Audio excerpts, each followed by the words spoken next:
Russia, each year on the 19th of January, the ice-cold bathing ritual marks the baptism of Christ in accordance to the Julian calendar of the Russian Orthodox Church.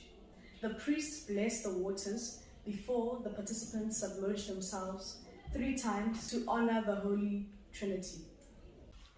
Cold baths or showers might not be the most pleasant feeling in the world, but today we're going to be discussing the health benefits of it.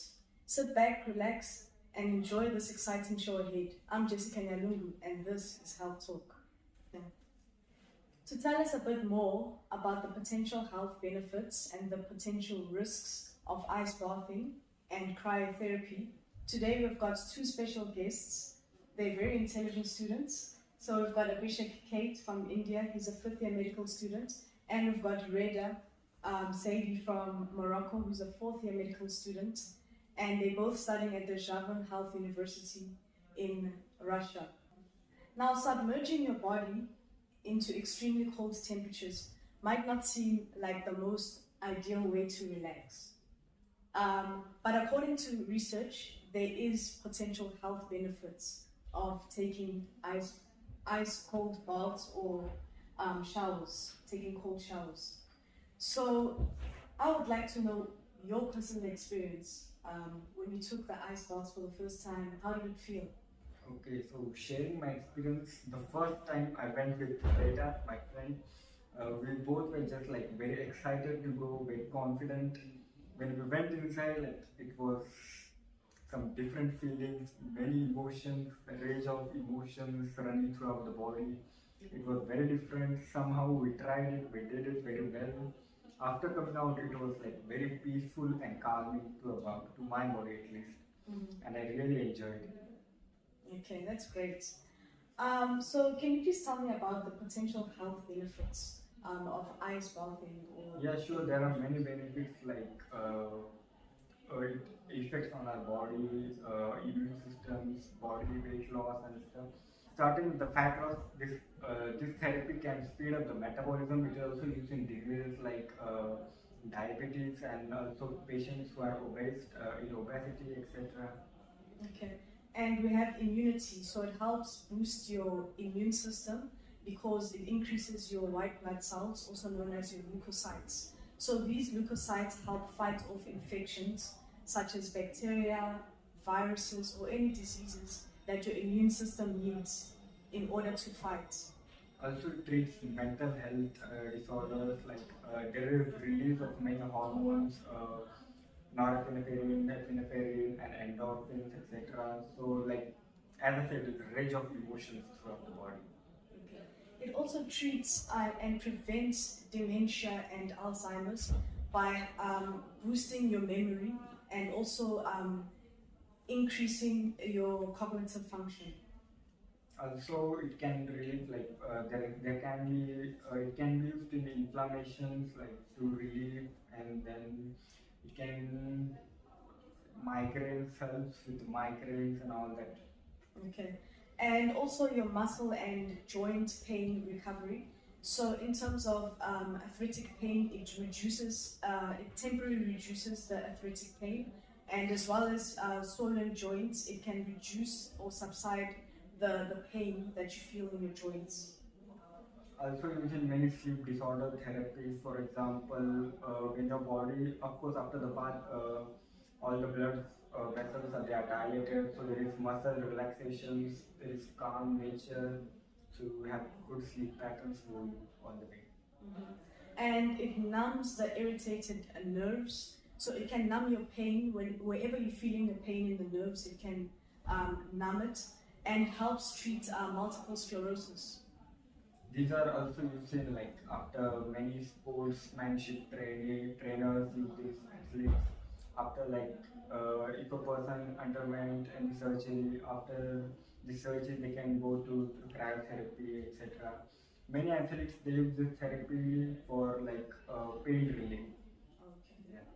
And it delays aging by tightening the skin in your cheeks, in your neck, and in your chin. So it helps also decrease your frown lines and wrinkles. Even the research has shown that this therapy is used in patients who have underwent cancer. So this therapy is useful for the new cells proliferation as well. Okay, well, thank you very much for the information. That was very informative. So to tell us a bit more about the potential risks of ice bathing, we've got our distinguished guest, Reda Saidi from Morocco. So tell me about your personal experience. How did it feel the first time you went to ice bath? I discovered the benefits of ice bathing, and I was shocked and confused because all of our community, all the people there having warm water in their house is like it's a necessity. Yeah. But actually, once I discovered the benefits of cold showers and ice bathing, I wanted to get inside of this world, and everyone thought that I was going crazy. Everyone thought that I was going to die in the next 2-4 years. But thankfully, I'm still alive and I'm feeling good. Then it got even better after I came to Russia. Winter, cold. I was not ever in my life exposed to such cold that we have in Russia.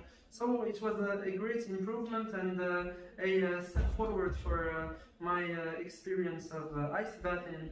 And I'm really happy to share my experience with you guys. So do you take ice baths only, or you also take cold showers?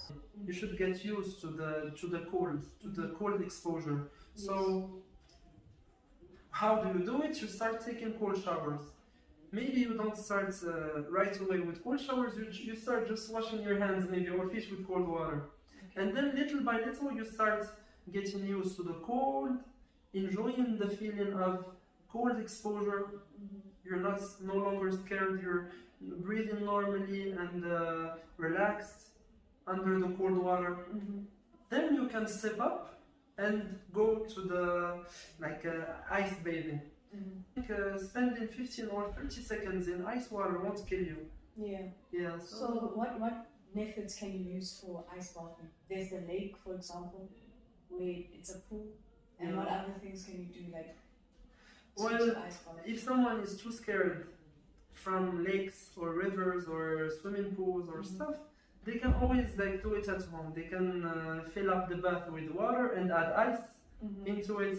That's already an ice bath. I think it's even safer to do so. Yeah, it's much safer, and you're much relaxed and focused on your breathing. Then, we have rivers, we have people who have their own containers in which they have water, or even freezers they fill up with water and maintain the cold temperature in it, so they get the chance to do ice bath in the morning, at night, maybe throughout the day, because it makes them feel good. Yeah. So yeah, there are a lot of ways of doing it. I see. So what are the potential risks of taking an ice bath? And Yeah. which group of people are most likely to be at risk? The group of people who might be at risk are people who don't know how to swim, people who are scared or paranoid, because the most important thing is the same focus and not panicking. And people who have heart disease or asthma and a lot of pressure. high blood pressure, and that's why every one of us, before trying, first of all, always go to the doctors and check their general health condition.